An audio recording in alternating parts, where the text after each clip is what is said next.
Okay, it is 3 minutes after. We're going to get started. Part of this experience, if somebody shows up late, and part of the teamwork and the leadership associated, is the team will have to kind of catch them up on how to be engaged. My name is Brandon Sharpie. I'm the executive director of the Management and Organizational Behavior Teaching Society. We had the privilege of hosting our what amounts to our third annual Oceania conference just at the beginning of February at University of Queensland. And that's where I met Jeff Chapman. And he had, if you were part of our Facebook group, arguably the most remarkable session that I had been a part of. So there's no pressure here, Jeff, but recreate it the best you can. But it was wonderfully experiential and so modern and engaging and current in everything that we strive for when we try to be active teachers and for active learners. So I'm going to let Jeff run at this in just a second, but I do want to kind of run through a couple of ground rules on what you're going to see here. For one, you all have screen sharing capabilities. You should see that button on the bottom, okay?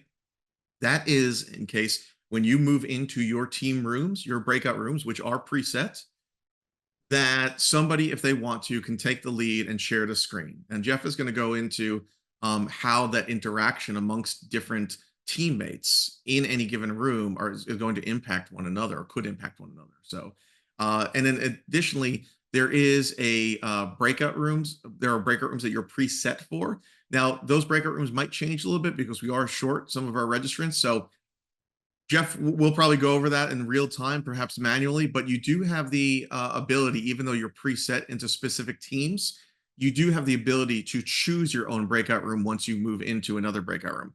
So we'll figure out whether we're going to shift you into team 1, team 2, team 3, just kind of condense those groups into teams of 3, 4, or 5 or so. Okay.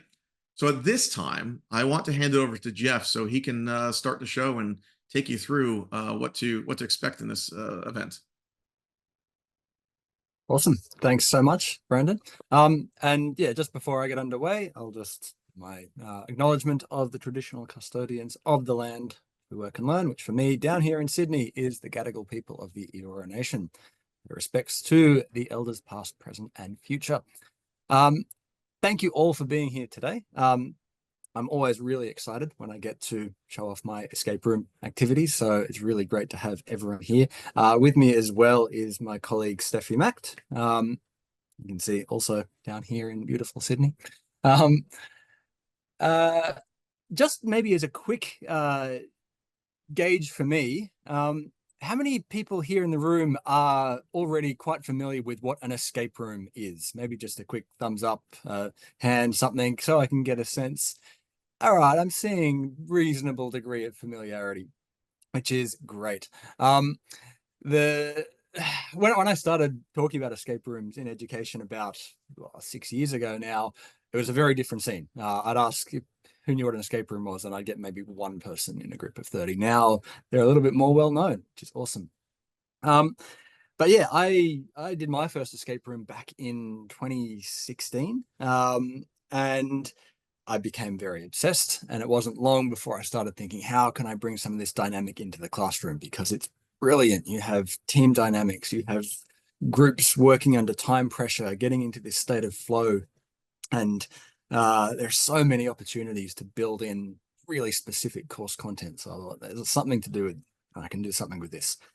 I should mention I'm at CQ University, which is based in Queensland, but I'm down on the Sydney campus. And so, yeah, in some of my postgrad classes, I've been running this activity. I started doing it in the classroom, and that was in 2019, and those worked really well. But then shortly after I started running them in the classroom, all of the on-campus classes disappeared for a few years thanks to COVID. And so I was like, put all this effort into these escape room activities. I can't use them. What am I going to do? And so I thought, well, we're doing online classes. Let's do online escape rooms. And that was how this activity came about. What I'm going to do then, because I want to give you guys as much time as possible to have a play with this activity and see who can escape the room, I'm going to jump straight into a bit of a tutorial, a demonstration of how this room works. What I'm going to show you is the room that all of you will be doing, but you'll all have your own, each team will have their own room, which you'll all be accessing, but it will look basically exactly the same as what I'm going to show you now. So let me just bring this up. Okay, let me put that one over there for now and make this a bit bigger so that it looks on the screen. Sorry, just adjusting my Zoom settings. There we go. Okay, so this is what the escape room activity is going. Hopefully that has worked okay. So this is the user interface that you will see. As you can see, what you're looking at is effectively a picture of the room that you're standing in. And on the right, you've got a little notepad style thing, which gives you a bit more information about the specific thing that you want to look at.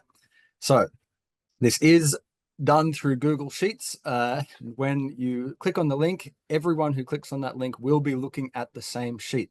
What that means is when one person wants to type in something to look at, let's say the person wants to look at the floor, they type in floor and you can see popping up on there is a picture of the floor. Now, there's nothing that interesting on the floor, but something you can look at if you want to. If someone else was typing in ceiling at the same time, whoever hits enter last is going to override the first one. So it can get confusing if you're all trying to type in things at the same time. Just bear that in mind. This is where communication is important. Talk to each other. You can always just type it in and see what happens, but bear in mind if everyone's trying to do it at the same time, it can get a little bit confusing. So talk to each other. It is a good idea for one person, as Brandon pointed out, to share their screen. That's good for recording purposes, but it's also good so everyone, even if you're not accessing the room yourself, you can still see what's happening in the room and you can shout out suggestions. So it's up to you how you want to engage. Now, the idea of the room obviously is that you want to escape. You want to make your way from this main room out of the room. The way you do that will be by finding codes. Every room code is going to be a 4-digit numerical code, which you will type into this box here. So if you want to look around for the first one, I'll just show you how this room could work. I can see there's a safe on the wall there. If I type in safe, I get a bit of a closer look at the safe, and that will give me some more information saying it needs a code. So I'm using this safe as like an example of a room. It's a very small room built into the wall. But when you look at that in more detail, you can see that there's this paper on the side, and maybe that's something you could look at. It's a suggestion box. So if you type in suggestion box, you get more information again about what's there. Suggestion there, changing the safe code to anything other than 1, 2, 3, 4. It's a pretty obvious clue as to what the safe code might be. So if I type 1, 2, 3, 4 into that room code, you can see the room changes. You're now looking at a different room, more room. And the things that you type in here are going to change. So you can't look at a suggestion box inside the safe. So that's not something you can look at in this room. So remember that as you move around in this space, when you have a room code typed in here and you're in a different room, the things you type in here will change. It will be different as to what you can look at. And here you can look at those keys. Of course, there's nothing useful about them, but keys aren't something you can look at in the main room. One thing then, sorry, a few things then I should probably note. Let me look at the paper in here because this will remind me of some of the things that I want to give you a few tips about. When you're looking at this room, always make sure you can see the whole picture. You can see this little zoom setting up here. Everyone's screen is a different size, so adjust the size. You can move it, make it smaller or bigger to suit the size of your screen. You can see roughly the size of the rectangle there that you should be seeing for this particular screen. 105 is about right, but change that zoom function up here so that you can see the whole screen. Think about looking at things in a different way. There might be something that you think you should be able to look at because you can see it in the picture, but when you type it in, it doesn't work. Maybe if I typed in charms or something for those charms on the keychain, that's not the right word. So try something else, keys or keychain, something. There'll often be multiple words that will bring up the same picture. If what you're typing in isn't working, just try things, typing them in a different way. Yeah, that reminds me of my next one. Check your spelling. If you type in words that are spelt wrong, it's not going to work. You need to spell it correctly. Follow your heart, follow any links you find is basically what I'm saying there. Sometimes links will be will pop up. They'll usually appear as blue text in this description box where it says someone has left some advice. To follow the link, just put your mouse over that blue text and the link will pop up. You just need to click on it and it will take you somewhere useful. And don't be afraid to ask for help. I'll be making my way around the rooms, trying to help out people as much as I can. My colleague Steffi will also be helping out, and Brandon may also be throwing in some clues here and there, I imagine. We will help you out as much as we can. If you're not getting any help from us, it's probably because you're already further ahead than other teams and we're helping them out. So don't stress too much. We'll make our way around and try to make sure people aren't getting stuck for too long on any one thing. All right, I did have a couple of other things that I wanted to talk about. So let me just remind myself of what they were. I've done that one. I've done that one.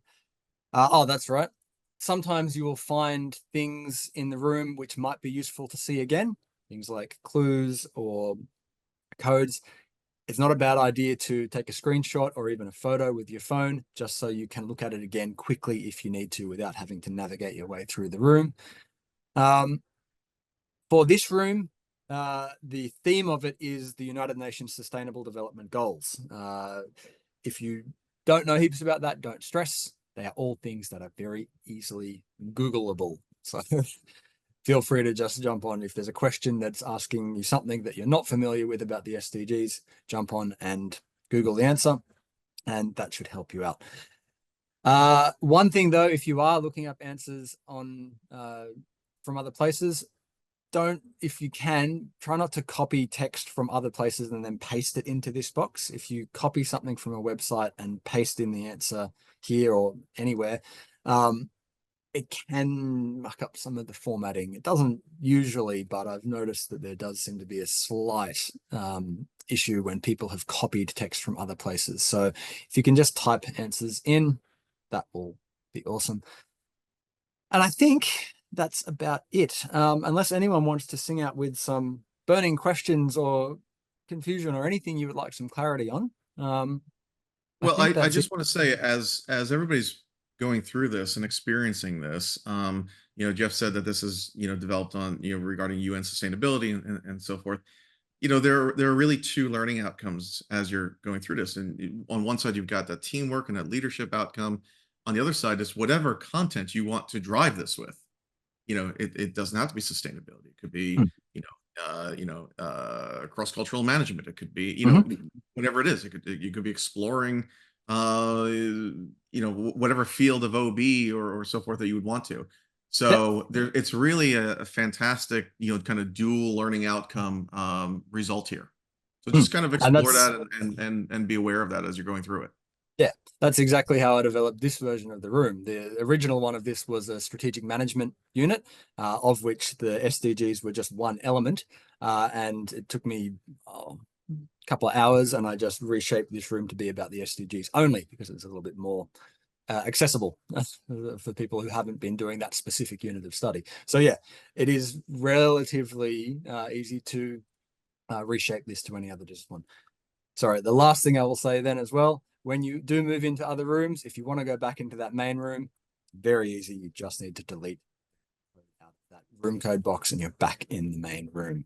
So keep that in mind. To go to the main room, it's just a matter of deleting that code, move into a room, you type it in. If you type in a room code that's incorrect, you'll see it says you tried typing in the code and it's wrong. You do need to take that code back out for you to be able to look at things in this rooming. All right. Hopefully that's enough prep. I didn't want to go too much longer than 15 minutes because I want to give people a chance to have a play with this and see if you are able to escape the room.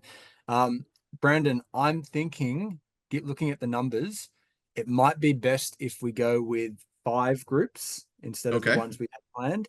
And if you want to just allocate people into 5 teams of roughly equal numbers, rather than me sending emails out to people, I will just jump between the rooms and I will drop the link to the room in the breakout rooms for people. That'll probably And be easiest. how much time are we providing them? I reckon what we'll put a cap at half an hour. That'll give us 10 minutes at the end of the session to do a quick debrief. Okay, sounds good. I'm going to set a clock for 30 minutes. I will send you some verbal updates, voice updates over the breakout rooms to tell you how much time you have left. So at this point, everybody, I'm going to open up the breakout rooms. You are going to automatically be sent to what your original breakout rooms would have been. Just stay there. I'm going to go into the back end of the breakout rooms, and I'm going to move you into the rooms that I now need you in, okay? So just sit tight. You're going to be sent to one room. Once you go to the second room that I send you to, that's your team. Everybody got that? It's going to take 60 seconds, 2 minutes, something like that for me to do. But I'm going to open up those breakout rooms at this point, and we'll be off. Yep. And then I'll come around and I'll put a link up in the chat, and you'll just need to click on that and you'll be away. Excellent. And if for some reason you don't leave this room when I open up these breakout rooms because you use a different email address or something along those lines, don't worry. I'll just shift you over. Okay, here we go. Welcome back. Wait for everybody to get here. Couple teams made it all the way through. I think a couple. I know one did. Yeah, no, 2 teams. I was just with the last nice. Right on the last thing. It's a little bit of a nudge. Got him there. Nice. So Jeff, take it away on the debrief. All right. I know we've only got a couple of minutes left, but hopefully you all enjoyed that, as 2 of the 5 teams were successful in escaping. The other 3 teams were all basically at the same point. Still, all got very close. Everyone made it up to the red room at the end. People were at various stages of answering those questions in the computer. And that would have just, for the teams that didn't finish, that would have just led you to one last little visual puzzle. And it would have been out. So really great job by everyone there. But more importantly, I hope you all liked the demonstration of that as a teaching activity. This was done in a very compressed time frame. Normally, I will run this in a 2-hour class. And I'll have more time to go over things at the start, and then more time for the students to have a bit of an explore and play and so on across the 2-hour workshop. But yeah, that's how it works. Now, as Brandon mentioned at the start, this is reasonably easy to apply to different contexts and different disciplines, different units. It's quite easy to change the theming as well. You just need the images. So you would have seen this all operates on Google Sheets using a admittedly like atrociously long code for the formula to make it all work the way that it does. But I really enjoy making these. I really enjoy setting these up and seeing them work. You can see I was floating around all the rooms, and I get very happy when I see people figuring out answers too. So yeah, look, if people are interested in doing things like this, I am more than happy to talk with people. Is there a course to learn how to make these exact ones? Not at the moment, but I could run one. It's something that I would be open to talking to people about, and yeah, setting them up. So yeah, I don't know sort of how to wrap it up more than that. Brandon, I don't know if you want to take back over, but yeah. No, so just in terms, one, thank you everybody for being here. You know, these are the types of things that I would love to do more amongst the MOBTS community. So I certainly will, you know, probably just reach out for some feedback. Hopefully everybody had a good time. We you know, didn't get through it, and then we can try to find additional exercises to kind of work through as teams. But I want to pitch this, throw it over to Amy Lewis actually for a moment in regard to, you know, we just went through this exercise that dealt with sustainability. So Amy actually has something to touch upon along those lines. What serendipity that I'm here today, because today I just got the link. So I've got a team, we're working on a special issue with MTR. We just got that approved. It just went live. So I've dropped the link into the chat, and it was originally looking at just sustainable development goals, but we broadened it for sustainability. We're really trying to get plug and play curriculum innovations that schools, especially struggling with AACSB, initiatives for Standard 9 of trying to make sure we have societal impact. So that call has just gone live. We're going to be accepting submissions through the summer with a deadline of October 1st. So just, Jeff, this is amazing. I hope you submit. Yeah, no, I will definitely, it'll be on my radar for sure. So thanks for sharing that link. Oh, and we'll be sending out others. We'll be at MOBTS in June, but this was really fun. So I hope those of you who are working on sustainable issues and have things in the works that you'll consider this call for papers. And for anybody who's not familiar with Management Teaching Review or has not been around MTR in a while, since we unveiled it, back in 2015, it did just recently get a rating in ABDC. It's a C rating now. So if you're in a balanced institution, a teaching institution, it plays. It's a hit. So keep it in mind moving forward. We also have Journal of Management Education. Melanie Robinson is here with us, and she's a co-editor in chief of JME. That's a B in ABDC. So we've got the teaching technique front of MTR and the empirical pedagogy of JME. So we're kind of hitting it at both angles within the organization. Certainly consider both in whatever research you're doing in this realm. Beyond that, I just want to thank everybody for being a part of this. I hope to see you all in June. We're looking at a pretty big conference at Salem State. We'll be following that up a couple weeks later in Singapore for international MOBTS at James Cook University. And then in the end of January, beginning of February, we'll be back in Oceania. We'll be at University of Auckland from January 29th through 31st. So if you want to come over to New Zealand, certainly join us over there. Other than that, I'll hang around for a couple minutes if anybody has any questions or comments. Jeff, if you wouldn't mind, just maybe if anybody has any comments. But thank you all, and we'll be in touch, and hopefully we can do more of these. This was great. Thanks, everybody. This was amazing. Thank you, Jeff. Yes, thank you. All good. Thank you. Jeff, could you give us an idea real quick of what the coding looks like? I can. It's like very, very long and ugly looking switch Understood. code. I can show you if you want.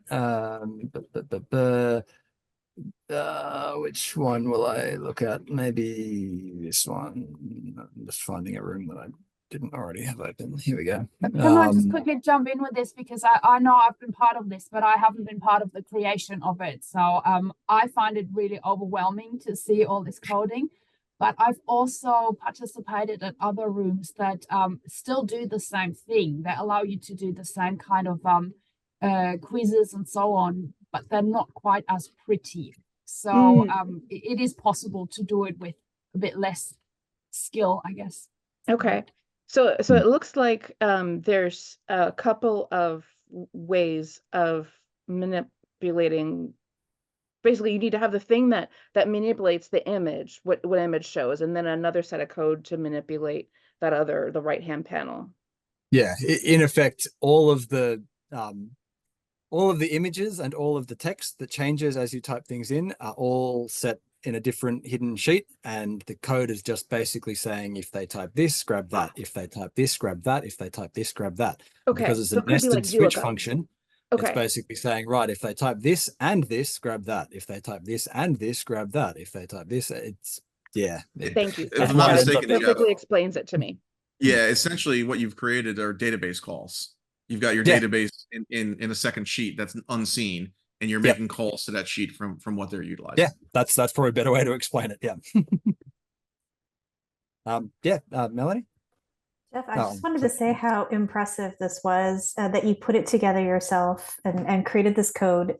It was fun. It was dynamic and interesting, and lots of takeaways from it. And really, I just wanted to commend you on creating a great activity for your students and being willing to share it with so many people. So loved it. Thanks, Mom. And we were excited. Like, we were literally like in the room. Well, I like get we that were every time I having run fun. it.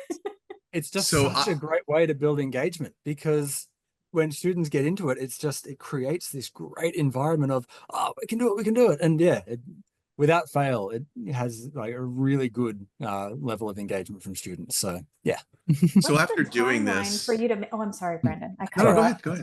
I was just wondering what the timeline was for you to create this. What kind of time investment does this represent for you? Yeah, it's a fairly big investment from scratch, but once I've got the foundation of it, adapting it to different contexts isn't too bad. So this was like quite a few weeks of work went into building this in the first place.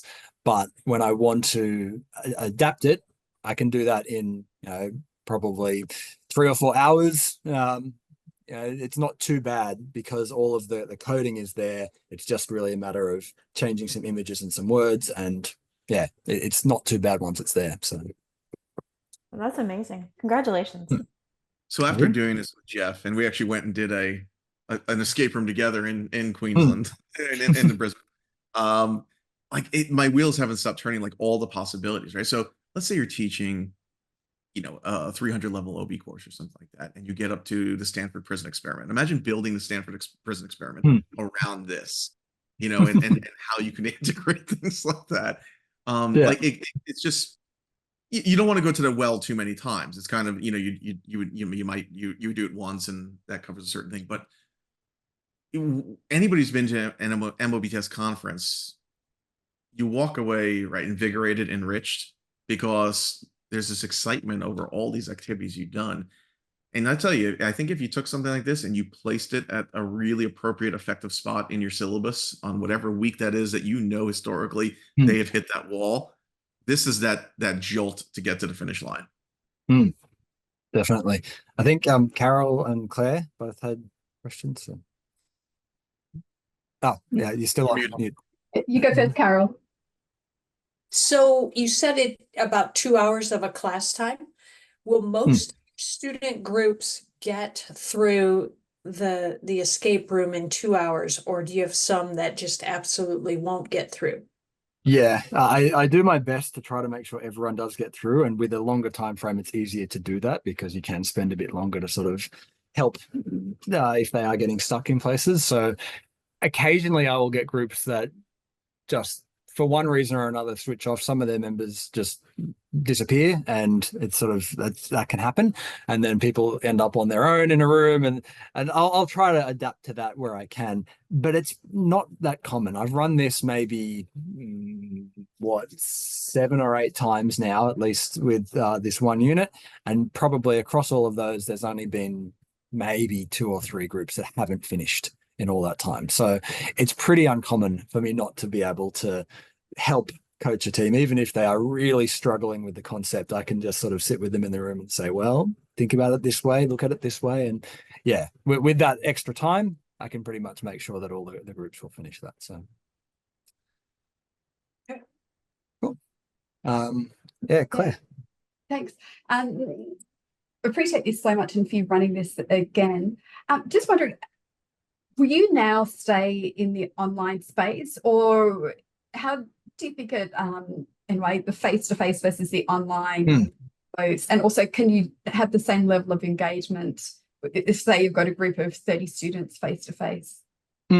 Well, it's a good question, and Brandon can probably attest to this because I use this version of the activity face-to-face in the MOBTS conference, and I've been doing that for a while. I still like the more tangible aspects of a physical escape room activity where you can sort of do things like hide hidden notes inside pens and stick things under chairs and have those sort of exploration moments with physical space in the classroom. I still really like those, but this still works really well in the classroom too, because students thrive on that energy, and that when you have students together in a room and they can sort of see that they're competing with another group over there, and you get that sort of intergroup competition happening, this still works really well. And so yeah, I think this works great as a hybrid activity that you can do online or in the classroom, or as both. And some of my classes will run that way, where I've got an in-class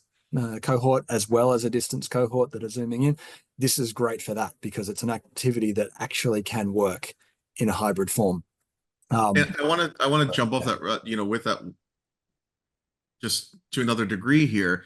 I think one of the things that I brought this up, Jeff, back in Brisbane, one of the things that really hit me and impressed me most is we talk about, equity, inclusivity, and things like that. And that sometimes it comes down to even the finances for computing power amongst our students and things along those lines.